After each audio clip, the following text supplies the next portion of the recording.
Thank you, Mr. Chairman. I want to first take a moment just to correct the record that my actual time as a designated defensive marksman and counter sniper was as a contractor with the U.S. State Department on a protective detail, not as a military sniper. While I was honored to serve as a combat veteran with the 82nd Airborne Division, I don't hold that permissibility in that billet. I want to talk today a little bit about what took place, but also what I see as the actual perimeter failures that has continued to be a recurring issue, whether that be in Butler, PA, or whether it be the most recent assassination attempt in Florida. But before I do that, I also want to take a moment just to recognize the loss of Corey Competeur. His family deserves to continue to have the accountability research and also investigation into what actually caused the death of a father, a husband, and a family member. My thoughts and prayers remain with Corey Competeur's family. I also want to look at what our findings have been as both myself and my colleague and really close friend, Rep. Crane, has found. It is clear that Butler County, PA, as well as for the ESU teams and the Secret Service, had a failure in their overall coordination. That the perimeter establishment and the actual ownership belongs to that of the Secret Service, as well as for the failures on that day of July 13th in Butler, PA. We realize, as it's been mentioned earlier, that there was a breakdown in not only the misuse of any compatible communication capabilities, but also a lack of a joint operations center that could have allowed for each of the individual units to be able to communicate in a more efficient fashion that would have led to a faster response element. We also know that while there could have been potential drone capabilities that was being utilized, that the Secret Service themselves had actually refused to utilize those for their benefits, which also could have helped the counter snipers who were sitting in their positions. There was also a lack of coordination when it came to who was actually going to take over the position on the AGR building, where Butler understood the idea that it was the Secret Service who was responsible for the positioning, but yet the Secret Service failed to actually show up to the morning coordination meeting.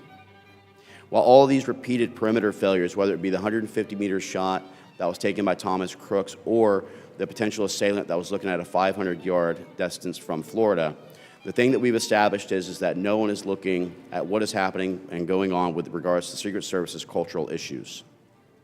This is not a budgetary issue, and I want it to be clear that we cannot treat this as DC has continued to treat things, where we throw money at problems in hopes that it's actually going to cause that to be a solution.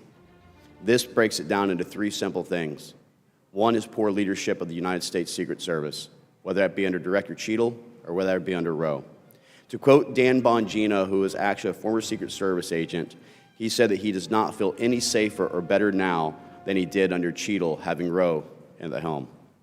I think leadership, as we can all admit to, whether it be in the military, the police force, or whether it be here in the House, leadership is one of the things that we must rely upon heavily, and there is a crisis in leadership. I also want to look at the fact that there is a prioritization across not just our military, but other departments and agencies to prioritize diversity, equity, inclusion under DEI, the meritocracy and readiness of our actual capabilities on the ground. But the further thing that I think is needing to be explored is the doctrine itself that is being utilized by the U.S. Secret Service. For too long, they've continued to go under a very specific and very understandable thing where whatever your title is that you hold results in the amount of resources and assets that are being allocated. This is a failure by any of us who understand security, or anyone who's even got a basic knowledge of security, that you must conduct the necessary threat analysis to determine the risk management matrix that then determines what the assets and resources that should be allocated. This is not as simple as saying that you're a former president and therefore there is a one-size-fits-all for Jimmy Carter, Bill Clinton, President Bush, or former President Donald J. Trump. We must acknowledge the fact that what we're looking at now is also the fact that so much time has passed and so much of the actual potential evidence has been destroyed or put away, that purposeful intent is now indistinguishable from criminal negligence. Having laid in the actual position where Thomas Crooks took the shot above and upon the AGR building, as well as having sat with Rep. Crane and ranged the position from the counter sniper teams where the alleged shot was taking place, this is something that should have been preventable and should have been known to the counter sniper teams. I want to also point out the fact that, as Rep. Crane discussed, I think that until the actual problem and the solution can be found for the Secret Service with the three key areas that I've talked about, that a private security detail who does not have any political agenda or affiliation to protect the president is what my recommendation would be, to ensure that the inner core is basically protected at all times, utilizing his available Secret Service assets and resources to be pushed out further to allow that perimeter failure to be completed. I want to thank the task force for giving me the opportunity to actually testify before you.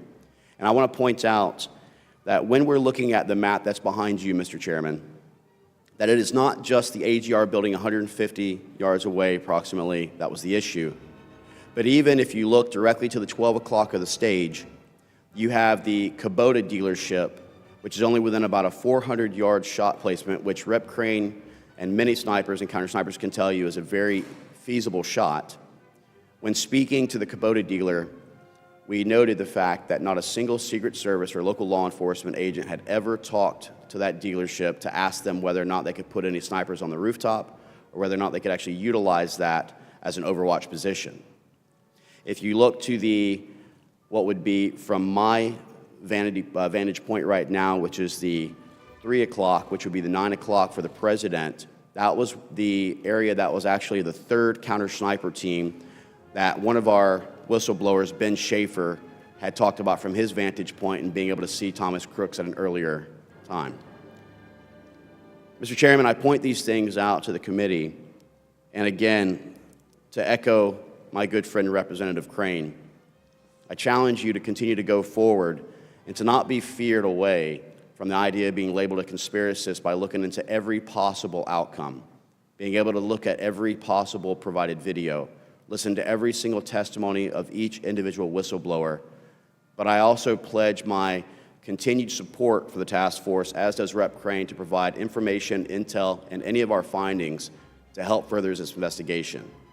While it is an independent investigation, I want you to know that it is not exclusive of the efforts in which you are taking, and that we are here to work together to try and find a solution to improve our Secret Service and to guarantee the protection of not just President Donald J. Trump, but any of the actual nominees on either side of the aisle. Thank you so much for this opportunity.